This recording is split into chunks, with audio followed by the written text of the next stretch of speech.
What I have with me today are two light hot hatchbacks. In one corner we have the Prince of Zoom Zoom, the Mazda 3 in hatchback form. And in the other corner, we have the sportiest Corolla that's ever been made, as claimed by Toyota. We're gonna get behind the wheel and put that to the test today.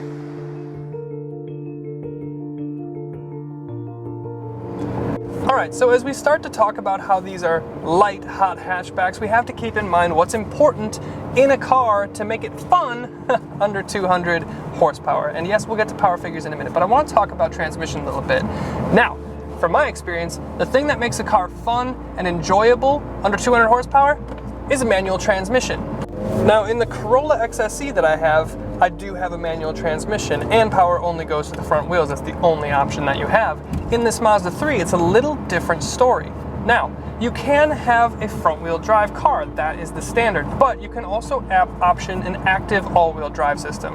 However, if you option the all-wheel drive system, you will not have the option of a stick.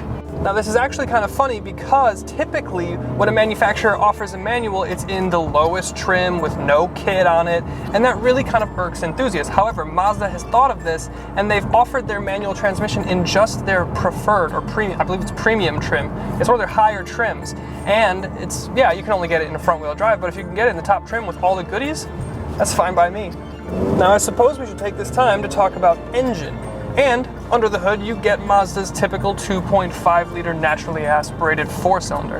And it's a pretty bulletproof engine. In this application, it makes 186 horsepower and 186 pound-feet of torque. It's relatively peppy, but what's more is it makes a decent sound. The induction noise coming off of this is much better than you get in the Toyota. And you get relatively decent fuel economy too. I believe you get 24 mpg city and 32 on the highway, which actually is pretty impressive for something with a 2.5 liter displacement. Not a small engine, and not turbocharged.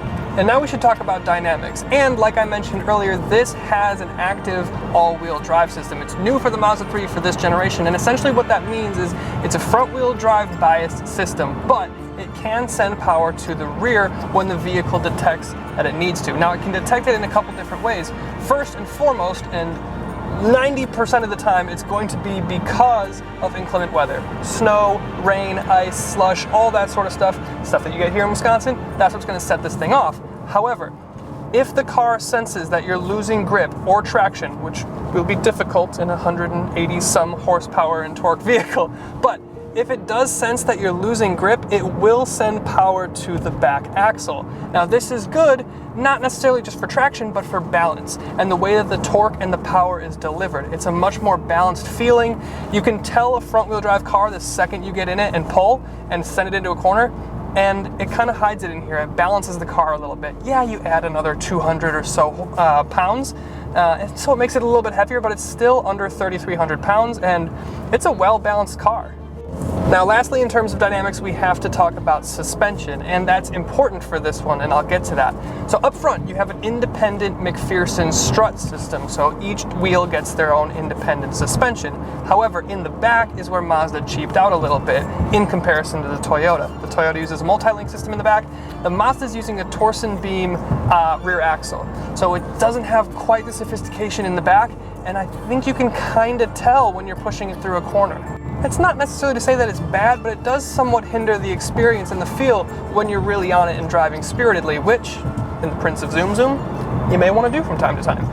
So ultimately, Mazda 3 behind the wheel, driving impressions. I have to say that I do like it. I mean, it's not incredibly powerful, it's not going to blow your doors off, it's not a GTI, and it's not trying to be. Now, there will be a turbocharged engine coming to this Mazda 3 soon, and that will have a bit more power, and that will be much closer to a GTI competitor. But this thing, as it sits, it's got good power, it's got good sound. The only complaint that I have is kind of the rear axle, and that's really not that bad. We're going to pitch it into a corner here. Holds on just fine. Effortless even. Let's check out the Toyota.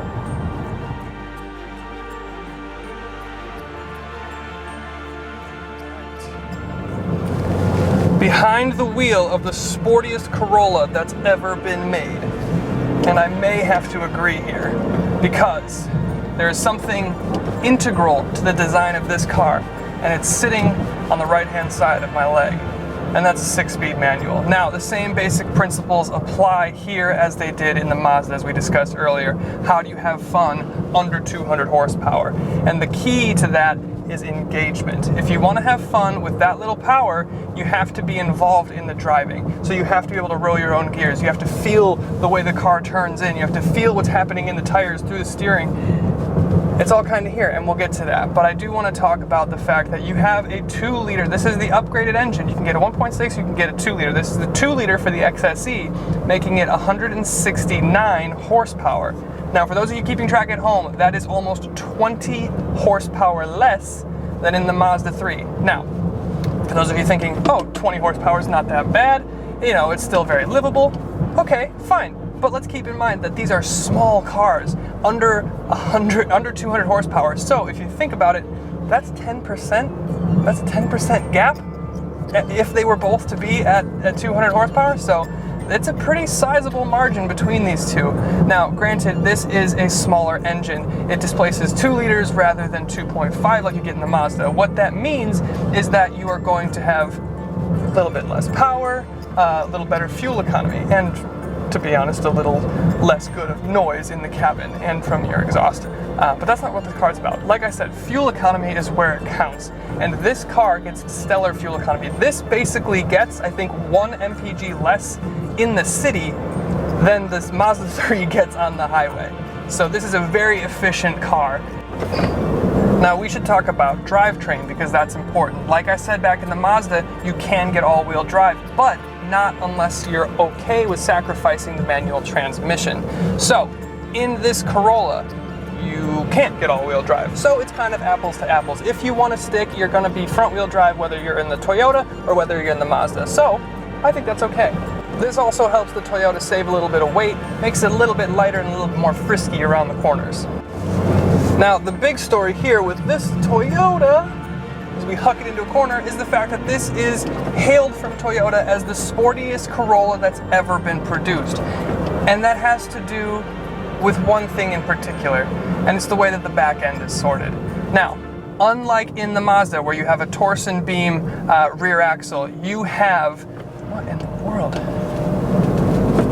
A multi-link rear suspension. What that means is it's a little bit more sophisticated. You get a little bit more independent control over your back wheels. So when you're throwing it around a corner, you have a little bit more confidence and a little bit more stability.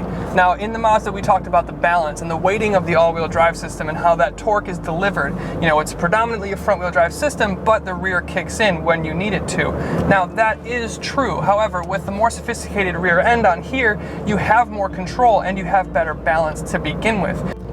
Ultimately, what this Toyota has going for it is dynamics and balance, and that is one of the hardest things to nail. And if you can do it right, you can get a pretty fun little car. Now, like I said, with the power being what it is, I think that this is an incredibly well-balanced and fun little car. However, if it were me and I owned this car, maybe look into how I can fit a turbo to it. So there you have it. Those are some of the sportiest options in the compact hatchback segment. On one hand, you have a Mazda 3 that is phenomenal everywhere, but just is a little bit lazy, a little bit loafy behind the wheel, which is a bit of a surprise. And on the other corner, you do have one of the most dynamically proficient Corollas that's really ever happened. This thing dances in the corners, but it could use a little bit more power.